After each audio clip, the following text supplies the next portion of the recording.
Hello friends, welcome to my channel pi plus, जहाँ हम करेंगे कॉम्प्लेक्स टॉपिक्स को सिंपल।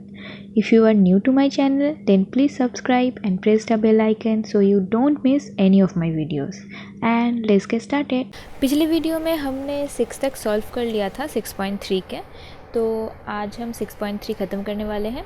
तो चलिए 7 से स्टार्ट कर लेते हैं, और अगर आपने 6 तक नहीं देखा है तो उसकी लिंक आपको डिस्क्रिप्शन बॉक्स में मिल जाएगी। तो चलिए नंबर 7 आपको निकालना है। बोला है कि if A B C D belongs to real number, show that the roots of the equation of this can not be real unless they are equal. तो सबसे पहले आपको चेक करना पड़ेगा कि रूट्स ऑफ द इक्वेशन क्या आ रहा है। मतलब जो बी स्क्वायर माइनस 4ac है, वहाँ से हम चेक कर लेते हैं कि वो रियल आ रहा है, कॉम्प्लेक्स आ रहा है। आपको शो करना है कि कैन नॉट बी रियल, मतलब ये लेस देन 0 होगा, राइट। और एक ही कंडीशन में वो रियल होगा जब A B C D equal है। तो पहले देख लेते हैं कि ये लेस देन 0 है कि नहीं। तो वैल्यूज़ पुट कर देते हैं यहाँ पर। b का वैल्यू क्या है, 2 into A B plus C D इस whole square minus 4 into A का वैल्यू है ये और c का वैल्यू है ये। पुट कर दीजिए, यहाँ से 4 कॉमन ले लीजिए। तो यहाँ पर इसको अगर हम ब्रेक कर देंगे तो आपको ये मिलेगा, ये सारे कट जाएंगे तो बचेंगे सिर्फ ये। यहाँ पर से हम माइनस कॉमन ले लेते हैं तो ये आ गया, this is A D minus C B का होल स्क्वायर। तो देखिए यहाँ पर जो ये पार्ट है दिस इज़ होल स्क्वायर, तो ये कभी भी नेगेटिव नहीं हो सकता, this will always be positive. और सामने एक माइनस है तो मतलब this term will always be negative, मतलब लेस देन 0 होगा। अब अगर a is equal to B is equal to C is equal to D हो जाए तो ये क्या हो जाएगा, 4a square minus a square मतलब 0। तो अगर a is equal to B is equal to C is equal to D है तो ये जो रूट्स है वो रियल होंगे, पर अगर नहीं है तो ये कॉम्प्लेक्स होगा, जो आपको प्रूफ करना था।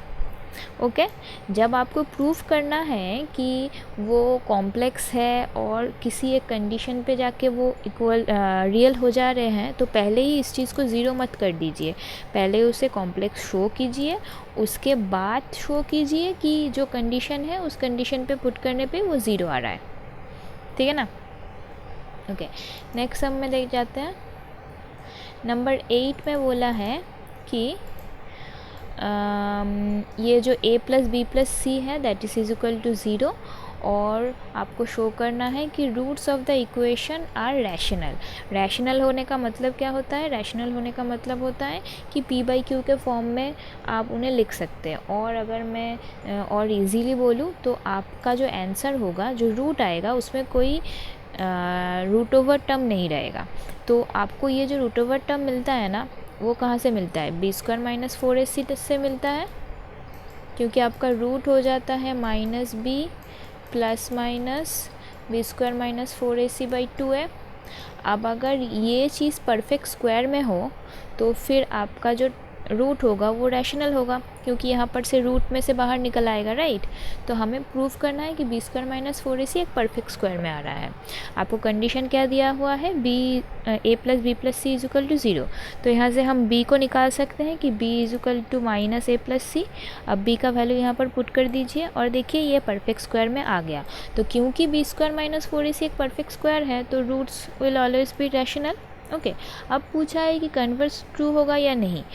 अगर आपके रूट्स रैशनल है तो ऐसा कोई मतलब है कि हमेशा आपका जो कोफिशिएंट जो होंगे उनके कोफिशिएंट 0 है, ऐसा नहीं है ना।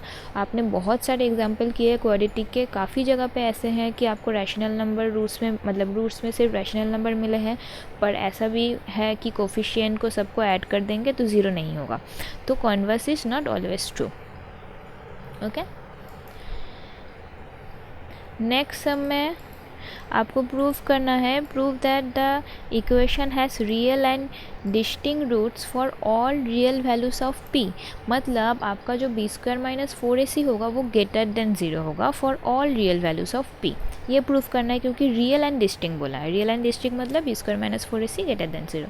तो बी स्क्वायर माइनस 4ac निकाल लेते हैं, वो क्या आ रहा है, पी स्क्वायर प्लस 4। अब देखिए ये हमेशा ग्रेटर देन 0 होगा, p का आप कोई भी वैल्यू पुट कीजिए ये ग्रेटर देन 0 ही होगा, क्योंकि नेगेटिव वैल्यू पर भी ये तो स्क्वायर है तो पॉजिटिव ही हो जाएगा ना, तो ग्रेटर देन 0 होगा, तो रियल एंड डिस्टिंक्ट होगा ये।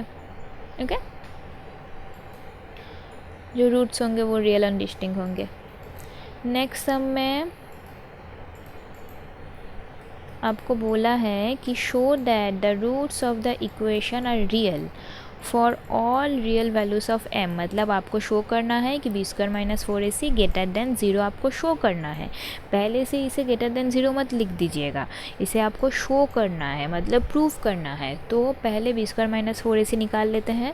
b क्या है, यहाँ से है -2 इंटू दिस, और a है 1, c है 3, तो निकाल लीजिए। उसके बाद जो कॉमन जाएगा ना उसे कॉमन ले लीजिए, इजी हो जाता है। तो कॉमन ले लिया, उसके बाद इसको ब्रेक कर दिया।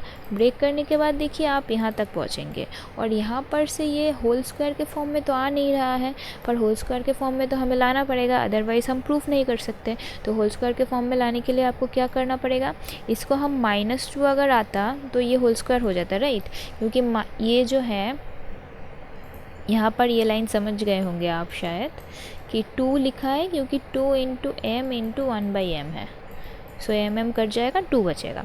तो उसी तरीके से अगर -2 होगा तो वो हो जाएगा -2 इंटू एम इंटू 1/m, तो वो एक होल स्क्वायर के फॉर्म में आ जाएगा। पर है -1, तो हम इसीलिए उसको -2 को ये वैल्यू तो चेंज नहीं कर सकते, इसीलिए यहाँ पर एक +1 कर देते हैं, ठीक है ना। तो ये आ गया आपका m-1/m का होल स्क्वायर और +1। अब ये पूरा टर्म पॉजिटिव है क्योंकि ये होल स्क्वायर में है, this will always be positive, this is plus, तो पॉजिटिव, सब कुछ पॉजिटिव में है। रूट्स तो फिर क्या होंगे, real for all values of m, क्योंकि m का वैल्यू कुछ भी हो जाए, ये वैल्यू तो नेगेटिव में हो नहीं सकता, तो इसीलिए रूट्स हमेशा रियल होंगे, ठीक है। नेक्स्ट सम, नेक्स्ट में देखिए बोला है कि if the roots of the equation are real and distinct, तो ये आपको बोल दिया है, मतलब यहाँ पर से आपको जो बी स्क्वायर माइनस 4ac मिलेगा ना वो ग्रेटर देन 0 होगा, क्योंकि रियल एंड डिस्टिंक्ट बोल दिया है। ये आप ग्रेटर देन 0 डायरेक्टली लिख सकते हैं क्योंकि दिस इज़ गिवन, ठीक है। जहाँ पर आपको बोलेंगे कि प्रूफ करना है वहाँ पर आप नहीं लिख सकते, पर अगर आपको बोल दिया है तो वहाँ पर ऑब्वियसली आप लिख सकते हैं, ठीक है ना। तो कन्फ्यूजन मत देखिएगा कि कहाँ पर लिखना है और कहाँ पर नहीं लिखना है। अच्छा, नेक्स्ट, तो आपको शो क्या करना है कि इस यहाँ पर जो इक्वेशन है इसके जो रूट्स होंगे वो कॉम्प्लेक्स होंगे, ये आपको शो करना पड़ेगा, राइट। तो देखिए शो करते हैं। सबसे पहला जो आपके पास इक्वेशन है वो है ये, ओके। तो वहाँ से B square minus 4ac greater than 0 होगा, क्योंकि रियल एंड डिस्टिंक्ट रूट्स बोल दिए हैं, तो वो कंडीशन पुट करते हैं, यहाँ पर से वैल्यू पुट करते हैं। यहाँ पर से वैल्यू पुट करने के बाद देखिए आपको मिल रहा है c square greater than ab, ये कंडीशन आपको मिल रहा है, ठीक है ना। अब इसे यूज़ करके आपको दूसरा जो इक्वेशन है उसके रूट्स कॉम्प्लेक्स में आएंगे, वो प्रूफ करना है, मतलब B square minus 4ac less than 0 होगा, ये आपको प्रूफ करना है। तो सबसे पहले देख लेते हैं बी स्क्वायर माइनस 4ac हो क्या रहा है, this whole square -4 into a into c, right. तो यहाँ पर से 4 को कॉमन ले लीजिए, इसे ब्रेक कर दीजिए, तो आपको मिलेगा ये सब कट जाएंगे, तो बचेगा सिर्फ ये। अब देखिए दिस इज़, अगर 2 कॉमन लेंगे तो ab माइनस c स्क्वायर, पर हमें मिला था condition c square is greater than ab, तो अगर c square greater than ab है तो ये क्या होगा, नेगेटिव हो जाएगा, क्योंकि माइनस c स्क्वायर है तो ये टर्म नेगेटिव में आ जाएगा। तो आपके जो रूट्स होंगे इस इक्वेशन के वो ऑब्वियसली नॉन रियल और कॉम्प्लेक्स नंबर होंगे, जो आपको प्रूफ करना था, ओके। नेक्स्ट जो सम है, यहाँ पर बोला गया है कि if the roots of the equation are equal, अब डायरेक्ट बोल दिया है कि roots of the equation are equal, तो आप यहाँ पर बोल सकते हैं कि B square minus 4ac equal to 0 होगा, कोई प्रॉब्लम नहीं है यहाँ पर बोलने पे। और आपको शो क्या करना है, आपको ये शो करना है। देखिए इस चीज़ को देख के कुछ समझ में नहीं आ रहा है, तो इसे ना आप रफ़ में थोड़ा सिंप्लीफाई कर लीजिए कि शो करना क्या है। अगर जो शो करना है वो थोड़ा कॉम्प्लिकेटेड फॉर्म में होना, तो उसे थोड़ा सिंप्लीफाई कर लिया कीजिए, तो आपको ईजी हो जाएगा समझना कि आपको जाना किस तरफ है, ठीक है। तो मैं इसे थोड़ा सिंप्लीफाई कर लेती हूँ, तो आ रहा है 2ac is equal to ab plus ac, ab plus bc, मतलब बेसिकली हमें ये प्रूफ करना है, या हमें ये प्रूफ करना है कि a B plus b c minus 2ac is equal to 0 proof करना है। ठीक है ना। देखिए कितना इजी हो जाएगा अभी करना, कितने इजीली हम समझ पाएंगे कि हमें कैसे करना है। तो अभी तो ये जो इक्वेशन है इसके बोल दिए हैं रूट्स इक्वल है, तो b square minus 4ac equal to 0 होगा। वैल्यूज़ पुट कीजिए, b कितना है, ये है b, a and c। Values put कीजिए। वैल्यूज़ पुट करने के बाद आपको कुछ काम नहीं करना, बस इससे मल्टीप्लाई कर देना है। बस मल्टीप्लाई कर दीजिए, मल्टीप्लाई करके ये आ जाएगा। मल्टीप्लाई करने के बाद दो टर्म कॉमन आ रहे हैं, देखिए ये वाला माइनस 2ab स्क्वायर सी और प्लस 4ab स्क्वायर सी, तो ये कट के हो जाएगा प्लस 2ab स्क्वायर सी। बाकी सारी चीज़ें सेम रहेंगे। अभी देखिए यहाँ से आपको प्रूफ क्या करना है, आपको प्रूफ करना है ये प्रूफ करना है। अब इसकी तरफ थोड़ा ध्यान से देखिए, और यहाँ पर जो इक्वेशन है मैं इसको थोड़ा ऊपर कर देती हूँ, एक सेकेंड, तो आप बेटर देख पाएंगे। आप दोनों की तरफ ध्यान से देखिए, यहाँ पर देखिए और यहाँ पर देखिए। आपको ये प्रूफ करना है दिस इज़ इक्वल टू 0, और इसके बाद आप कुछ नहीं कर सकते, कॉमन कुछ नहीं ले सकते। पर यहाँ पर एक चीज़ कर सकते हैं ना, इस चीज़ को देखिए, इसके होल स्क्वायर में लिख सकते हैं आप। चेक कीजिए, अगर आप इसका होल स्क्वायर करेंगे तो आपको यही मिलेगा। आपको a प्लस बी प्लस सी का होल स्क्वायर का फॉर्मूला पता है ना, वहाँ पर आपका a हो जाएगा ab, b हो जाएगा bc और c हो जाएगा माइनस 2ac। पुट करके देखिए आपको यही मिलेगा। तो मुझे कैसे समझ में आया कि यहाँ इस चीज़ को इसके होल स्क्वायर के फॉर्म में लिखना है, क्योंकि ये मैंने सिंप्लीफाई करके देख लिया था कि ये हमें प्रूफ करना है। अब ऑब्वियसली एक ही ऑप्शन है, ये देख के अभी फिर देख के लग रहा है कि इसका होल स्क्वायर हो सकता है, तो ट्राई किया और देख के लगा कि हो गया। ओके, तो ये आ गया आपका जो होल स्क्वायर है वो आ गया। अब उसे होल स्क्वायर के फॉर्म में तो लिख लिया हमने इक्वल टू 0, तो होल स्क्वायर अगर इक्वल टू 0 है तो ये लिख सकते हैं हम इजीली। और उसके बाद फिर तो ये आ गया, उसके बाद तो सिंप्लीफाई करके जो आपको लाना था उसकी तरह ला देना है बस। देखिए क्या करेंगे, this is equal to 2ac, b common लीजिए तो ये नीचे चला जाएगा, और उसके बाद ये उल्टा कर दीजिए तो फिर आपको मिल जाएगा जो प्रूफ करना था। ये पार्ट तो बहुत इजी है। मेन क्वेश्चन में ये वाला पार्ट, इस लाइन से ये वाले लाइन में हम कैसे आ रहे हैं ये समझना इम्पॉर्टेंट है। आप कैसे डायरेक्टली देख के समझेंगे, आप जो प्रूफ करने को आपको बोला है ना उसकी तरफ थोड़ा ध्यान से देखिए। वो अगर सिंप्लीफाई नहीं है उसे सिंप्लीफाई करके रखिए, तो आपको हिंट मिल जाएगा कि आपको किस तरफ जाना है। ओके, तो हम नेक्स्ट सम में जाते हैं। नेक्स्ट जो सम है वहाँ पर आपको बोला है for what value of k this is a perfect square. ये जो इक्वेशन है this is a perfect square. अब कोई इक्वेशन परफेक्ट स्क्वायर का जब होता है तब उनके रूट्स कैसे होते हैं, रूट्स इक्वल होंगे, right, equal and non zero होंगे, राइट। अच्छा, तो अगर इक्वल होंगे रूट्स तो उसका कंडीशन क्या होता है, b square minus 4ac equal to 0। Okay, तो बस b square minus 4ac equal to 0 पे इसका वैल्यूज़ पुट कर दीजिए, आपको k का वैल्यू मिल जाएगा। आपको इस लाइन से यही समझना था कि आपको ये कंडीशन लेना है, क्योंकि this is a perfect square. कोई भी परफेक्ट स्क्वायर का इक्वेशन समझ लीजिए, अगर आपके पास है x माइनस 5 whole square, this is a perfect square equation, तो इसके रूट्स क्या हो जाएंगे, 5 और 5, दोनों ही सेम रूट्स मिलेंगे ना। और सेम रूट्स मिलने का कंडीशन क्या होता है, सेम रूट्स मिलने का कंडीशन होता है b square minus 4ac equal to 0। तो बस उस कंडीशन में वैल्यू पुट कीजिए, उसे सिंप्लीफाई कीजिए, आपको मिल जाएगा। दो वैल्यूज़ आ रहे हैं, एक आ रहा है k इज इक्वल टू 0 और दूसरा आ रहा है k is equal to 3। Okay, और आखिरी सम इस वीडियो का और इस एक्सरसाइज का भी। ये सम थोड़ा इंटरेस्टिंग है, इसे ध्यान से देखिएगा।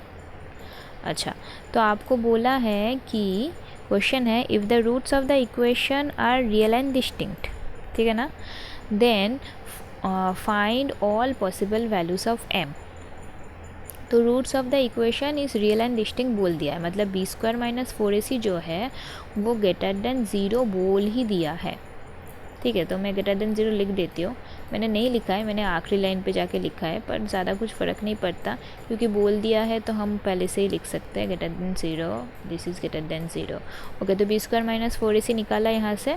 इसे सबसे पहले तो सिंप्लीफाई किया, उसके बाद 4 कॉमन ले लिया, उसके बाद इसको बस शफल करके लिख लिया और फिर माइनस कॉमन लिया। माइनस कॉमन क्यों लिया? क्योंकि यहाँ पर एम स्क्वायर के सामने एक माइनस है तो हम इसे होल स्क्वायर में लिख नहीं सकते, इसीलिए माइनस कॉमन लिया ताकि होल स्क्वायर के फॉर्म में कुछ कर पाए। फिर भी हम इसे होल स्क्वायर के फॉर्म में नहीं लिख सकते, तो होल स्क्वायर के फॉर्म में लिखने के लिए हमें क्या करना पड़ेगा? देखिए, this is m square minus 6m, तो इसे हम लिख सकते हैं ना एम स्क्वायर माइनस 2 × 3m। अगर हमें परफेक्ट स्क्वायर लाना है तो यहाँ पर एक +3 स्क्वायर चाहिए, तो एक -3 स्क्वायर भी ऐड कर दिया और -16 तो था ही, तो ये दोनों ऐड होके -25 हो गया। ओके, उसके बाद पहले मैं यहाँ पर ग्रेटर देन 0 ऐड कर देती हूँ।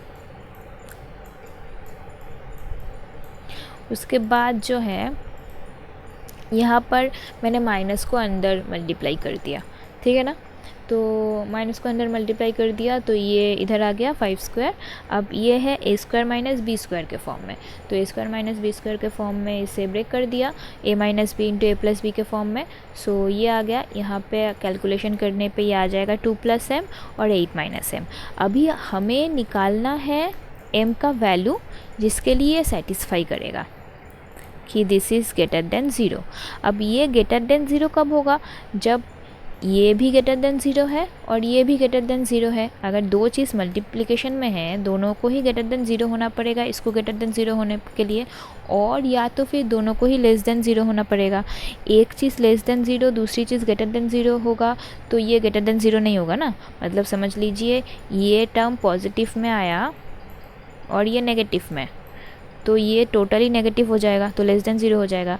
पर अगर दोनों ही पॉजिटिव में आएंगे तो ग्रेटर देन 0 होगा, या तो दोनों ही अगर नेगेटिव में आएंगे, अगर दोनों ही समझ लीजिए नेगेटिव में आ रहे हैं, दोनों ही लेस देन 0 हो रहे हैं, तो भी आपको ग्रेटर देन 0 मिलेगा, राइट।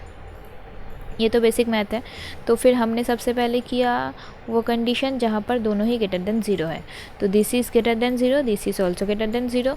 यहाँ से आपको इनइक्वालिटी से वैल्यू निकालना आता है, तो m का वैल्यू आ रहा है यहाँ पर -2 से लेके 8 तक, ये वैल्यू है।